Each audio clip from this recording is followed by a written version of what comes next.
ছি ছি ছি ছি ছি ছি ছি ছি ছি, এই দিন দেখতে হবে একজন বাংলাদেশি ক্রিকেট ফ্যান হয়ে। স্বপ্নেও ভাবি নাই, জীবনেও ভাবি নাই, কল্পনাও করে নাই। সারাদিন ভিডিওর মধ্যে বলি শক্তিশালী বাংলাদেশের শক্তিশালী ক্রিকেটার, আর খেলার সময় দেখি দুর্বল। বুঝলাম না। হ্যাঁ, আমাদের ক্রিকেটারদেরকে আমার চোখে John Cena, Big Show, Randy Orton, Roman Reigns, Dean Ambrose, Seth Rollins, Kurt Angle, Great Khali, Undertaker, আমার চোখে আর কি। কিন্তু বাস্তবে আজকে জিম্বাবুয়ে ভার্সেস বাংলাদেশের দ্বিতীয় টেস্ট চলতেছে। সারাদিনে মাত্র 8টা টিকিট বিক্রি হয়েছে। ভাবা যায়?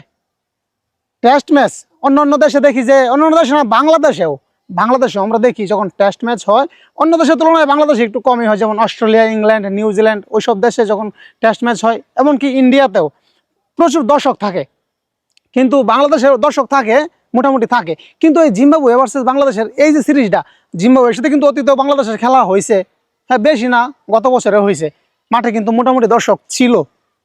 কিন্তু এবং টিভির মধ্যে কিন্তু সম্প্রচার করছে অন্যান্য চ্যানেল, বেসরকারি চ্যানেলে। কিন্তু এবার বেসরকারি চ্যানেল বাংলাদেশের খেলা দেখাইতে নারাজ। তারা বেছে নিয়েছে কি, বিসিবি থেকে বেছে নেওয়া হয়েছে সরকারি চ্যানেল বিটিভি। বেসরকারি কোনো চ্যানেলে বাংলাদেশের খেলা সম্প্রচার করা নাই। কেন করা নাই আপনারা একটু আসলে ভাবেন। এই যে আমার চোখে বাংলাদেশের ক্রিকেটাররা র্যান্ডি, জন Cena, Big show, under tiger, কিন্তু বাস্তবে কিন্তু না। বাস্তবে যদি হতো তাহলে কিন্তু কারাকারি লাগতো যে আমার চ্যানেলে দেখাবো।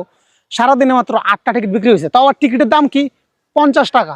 50 টাকা দিয়ে একটা সাপোর্টারকে, একটা ক্রিকেট ফ্যানকে, এই কিং শান্তদেরকে দেখাতে পারতেছে না। মানে 50 টাকা দিয়েও শান্তদেরকে দেখতে নারাজ এই ক্রিকেট ফ্যানরা।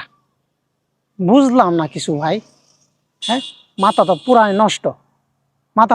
কাদেরকে বলি আমি শক্তিশালী ক্রিকেটার? কাদেরকে বলি, কাকে বলি কিং শান্ত? হ্যাঁ, এভাবে যদি চলতে থাকে কি হবে?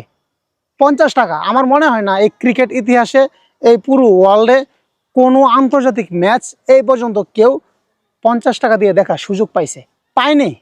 কিন্তু বাংলাদেশে এই সুযোগটা দেওয়া হয়েছে, তবুও ক্রিকেট ফ্যানরা ক্রিকেটারদেরকে দেখতে যাইতেছে না, চাচ্ছে না। আমার মনে হয় বিসিবি থেকে যে টিকিট যে ছাপায়, মানে ছাপ, ক্রিকেটটা তৈরি করতে হয়, টিকিটটা কিন্তু তৈরি করতে হয়। যে আমাদের হাতে যে টিকিটটা দেয় স্টেডিয়ামে ঢোকার জন্য, এটা কিন্তু তৈরি করতে হয়, এটা প্রিন্টিং করতে হয়।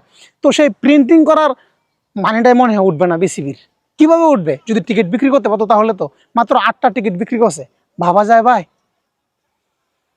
ভাবা যায় না। আজকে আমি বাংলাদেশি একজন ক্রিকেট ফ্যান হিসেবে আমি লজ্জিত, আমি দুঃখিত, আমি ব্যথিত।